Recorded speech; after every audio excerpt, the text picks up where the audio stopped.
दोस्तों राजस्थान पर ये तो सब बता रहे हैं कि 28 मई से बारिश होने की, आंधी तूफान चलने की संभावनाएं हैं, लेकिन ये कोई नहीं बता रहा कि 31 मई से राजस्थान के कई इलाकों पर धुआंधार बारिश होने की संभावनाएं लगातार 3-4 जून तक बनी हुई है। क्योंकि राजस्थान के भागों पर दोस्तों बनेगा एक, पहले तो सर्कुलेशन ही बनेगा, उसके बाद में जब उसे अरब सागर और बंगाल की खाड़ी का मॉइस्चर मिलता रहेगा तो वो सिस्टम लो प्रेशर एरिया में तब्दील होगा। हो सकता है वेलमार्क सिस्टम भी बन जाए और वो राजस्थान के कई भागों पर कई दिन तक बारिश करने वाला है और कई इलाके उस बारिश से काफ़ी परेशान भी होने वाले हैं। नमस्कार, मेरा नाम है अरविंद धामा और आप सभी भाइयों का स्वागत है राजस्थान वेदर पर। फिलहाल अभी राजस्थान के भागों पर गर्मी कई भागों पर प्रचंड रूप धारण कर चुकी है। काफ़ी भागों पर काफ़ी जो तापमान है वे बढ़ चुके हैं। तो लेकिन अब क्या होगा कि यहां पर बंगाल की खाड़ी का मॉइस्चर जो है वो लगातार आगे की तरफ बढ़ रहा है 27 मई में, और 28 मई से WD भारत के पहाड़ी राज्यों पर आएगा, एक सर्कुलेशन यहां पर बनेगा, फॉर्म होगा, अरब सागर और बंगाल की खाड़ी का मॉइस्चर उसे मिलेगा, जिसकी वजह से राजस्थान के कई भागों पर आंधी तूफानी हवाओं के साथ बारिश होने की संभावनाएं बनेगी। आंधी तूफान ज्यादातर भागों पर आएगा और काफी तेज आएगा और बारिश भी कई भागों पर मेघ गर्जना के साथ होने की संभावना है। आइए एक एक करके राजस्थान की वेदर रिपोर्ट देखते हैं और आगे तक आपको अपडेट जो है वो दिखलाऊंगा। फिलहाल 27 मई में किसी भी भागों पर बारिश होने की संभावना ही नहीं है। हालांकि बादल वगैरह कुछ भागों पर थोड़े बहुत बन सकते हैं, दिखाई दे सकते हैं देर शाम या देर रात्रि के समय। 28 मई से श्रीगंगानगर, हनुमानगढ़, बीकानेर, चूरू, झुंझुनू, डिडवाना, कोचामान, नागौर, सीकर, जयपुर, कोटपुतली, बहरोड, खैरतल, तिजारा, अलवर, दौसा, ढींग, भरतपुर के भागों पर आंधी तूफानी हवाओं के साथ मेघ गर्जन के साथ बारिश होने की संभावनाएं हैं। इधर 29 मई में भी श्रीगंगानगर, हनुमानगढ़, बीकानेर, चूरू, झुंझुनू, सीकर, कोटपुतली, बहरोड, खैरतल, तिजारा, अलवर, ढींग, बूंदी, कोटा, बारा, झालावाड़ के भागों पर आंधी तूफानी हवाओं के साथ बारिश होने की संभावनाएं हैं। 30 मई में भी श्रीगंगानगर, हनुमानगढ़, चूरू, झुंझुनू, सीकर, कोटपुतली, बहरोड, खैरतल, तिजारा, भरतपुर, धौलपुर, करौली, दौसा, सवाई माधोपुर, जयपुर, अजमेर, टोंक, बूंदी, कोटा, बारा, झालावाड़, भिलवाड़ा, चित्तौड़गढ़ के भागों पर आंधी तूफानी हवाओं के साथ बारिश होने की संभावना यहां पर बनी हुई है।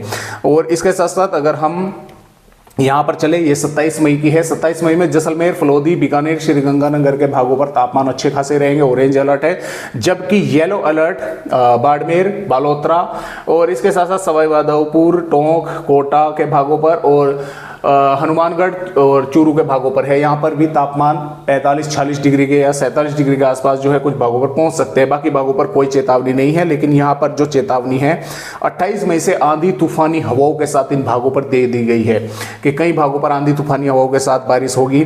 29 मई से जो ये थोड़े बहुत तापमान जो है, देखिए 28 में तो जरूर कुछ चेतावनी है बढ़ते हुए तापमानों की राजस्थान के भागों पर, लेकिन 29 मई से किसी भी जिले पर बढ़ते हुए तापमानों की कोई चेतावनी नहीं है। यानी कि तापमान ये जो लू है इससे राहत 29 मई तक आपको मिल जाएगी और आंधी तूफानी हवाओं के साथ बारिश कई भागों पर होने की संभावना 29 और 30 मई में हमें नजर आ रही है।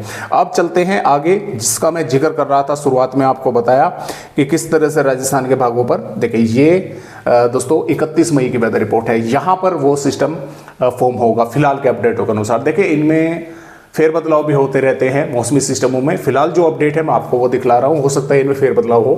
तो यहां पर एक सर्कुलेशन बनेगा कोटा, बूंदी, बारा के आसपास के भागों पर, सवाई माधोपुर के आसपास के भागों पर, लेकिन इसका असर पूरे के पूरे पूर्वी राजस्थान पर दिखाई देगा। तेज हवाएं, मेघ गर्जना और बारिश की, और ये सिस्टम थोड़ा सा ताकतवर हो जाएगा लगभग 1 जून के आसपास। यहाँ पर कोटा, बूंदी, बारा, सवाई माधोपुर और जो उदयपुर, चित्तौड़गढ़ के आसपास के भाग हैं, यहाँ पर काफ़ी ज़बरदस्त बारिश होने की संभावना जो है वो नज़र आ रही है 1 जून में।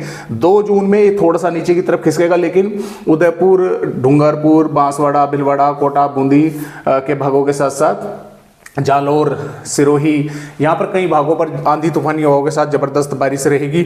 और इसका कुछ असर जो है देखिए इस मॉडल में नहीं दर्शाया गया है, लेकिन ये गुजरात के भागों पर रहेगा, लेकिन उदयपुर, डूंगरपुर, बांसवाड़ा के आसपास के भागों पर तब भी ये बारिश करता रहेगा कई इलाकों पर यहाँ पर, क्योंकि इसका जो असर है देखिए ये फिर से बारिश लौट गई है यहाँ पर 4 जून में फिर से उदयपुर, डूंगरपुर, बांसवाड़ा के भागों पर, क्योंकि यहाँ पर जो बंगाल की खाड़ी पर सिस्टम होगा ये भी डिप्रेशन की श्रेणी में पहुंचेगा और यहाँ से इस तरह से मॉइस्चर इसको मिलता रहेगा। इधर अरब सागर से मॉइस्चर खींचता रहेगा, तो ये कई दिन तक राजस्थान गुजरात के आसपास के भागों पर ही रहेगा, जिसके कारण गुजरात, पश्चिमी मध्य प्रदेश और राजस्थान के भागों पर ये लगातार बारिश जो है करता रहेगा।